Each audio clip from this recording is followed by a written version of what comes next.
টিকিটের টাকাটা উসুল হলো না। চারটা পড়ে গেছে ইচ্ছা করে আসছি, কারণ ওরা চট্টগ্রামতে আসছে তো ওদেরকে সম্মান দিছি আমরা, বুঝছেন। সিলেটের টানা দ্বিতীয় হার, দর্শকরা মাঠ ছেড়ে চলে যাচ্ছেন। সিলেট টাইটান্সের উপর ক্ষুব্ধ হয়তোবা দর্শকরা। কিছুক্ষণ আগে স্টেডিয়ামে ভুয়া স্লোগান দিচ্ছিলেন দর্শকরা। এই সিলেটের দর্শকদের আবেগ কিন্তু অনেক বেশি। প্রতি ম্যাচেই তারা শুধুমাত্র সিলেটের ম্যাচ দেখার জন্য গোটা স্টেডিয়াম ভরে থাকেন দর্শকে, কানায় কানায় পূর্ণ থাকে গ্যালারিগুলো। তবে সেই দর্শকরা কিন্তু কাঙ্ক্ষিত জয় পাচ্ছে না। আগের ম্যাচে রংপুরের সাথে হেরেছে এবং চট্টগ্রামের সাথে তো আরও করুণভাবে হারলো তারা, কারণ 9 উইকেটের বড় জয়। নাইম শেখ কিংবা রসিংটনরা যেভাবে ব্যাটিং করেছেন তারা কিন্তু সিলেটের দর্শকদের হতাশ করেছেন। খুব খারাপ লাগছে, অনেকদিন পরে খেলা দেখা যাচ্ছে সিলেটের অপেক্ষা করতে করতে খুব খারাপ লাগে। ওকে, দর্শকরা আসলে অনেক বেশি হতাশ ছিলেন। আমরা গণায় ধরি না তো, এর এই অবস্থা হয়েছে। আমরা ইচ্ছা করে আসছি, কারণ ওরা চট্টগ্রামতে আসছে তো ওদেরকে সম্মান দিছি আমরা, বুঝছেন। এর জন্য একটা কথা বলি, ওই টাইমে কোনো ম্যাচ হয় নাই, ওরকম এক পেশে ম্যাচ দেখে কোনো টিকিটের টাকাটা উসুল হলো না। খুবই দুঃখজনক, খুবই দুঃখজনক। 100 কিলোমিটার দূর থেকে আইসি খেলা দেখতাম, জকিগঞ্জ থেকে আইসি।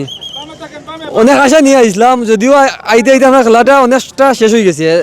প্রথম 5 ওভার আমরা পাই নাই। অনেক বেশি খারাপ লাগে, কেননা সিলেট এরকম পারফরমেন্স করবো কোনো আশাও করছি না। আইসলাম অবশ্য খুব খুশি লইয়া আইসলাম যে সিলেটের খেলা দেখতাম। আসলে আওয়ার পরে যে পারফরমেন্স দেখলাম, আইতে চারটা পড়ে গেছে। আমরা মাঠের বাইরে রয়েছি, পড়ে গেছে 4টা উইকেট। আসলে ইলা আশা করছিলাম না যে ইলা সিলেট টিম ইলা খেলাইব করি। আর মিরাজের ক্যাপ্টেনশিপ অনেক খারাপ। আসলে ব্যাটিংও কোনো কিছু নাই। তাই যে জায়গা মিডিল ওয়াটারও তাই যখন ব্যাটিং করেন এই জায়গায় আজকে ওপেনারকে লাগে, তারপর বোলিংও অনেক বেশি গেছেন। আসলে মিরাজের পারফরমেন্স দেখে অনেক বেশি আমার খারাপ লাগলো। এই যে এই পিচে সিলেটে এই রানটা আসলে সত্যি বেমানান। আমরা আশা করছিলাম 160 থেকে 170 স্কোর হবে, কিন্তু ব্যাটিং ব্যর্থতার কারণে আমরা আসলে আজকে একদম হতাশ হয়ে গেছি। একবারে হতাশ। এটা আমরা গরম মাঠ, এর মাঝে এটা ব্যাটিং পিচ, এটা বোলিং পিচ না, মিরপুরের মতো নয়। এটা ভালো রান উঠে, কিন্তু আমরা ব্যাটিং একবারে বাজে।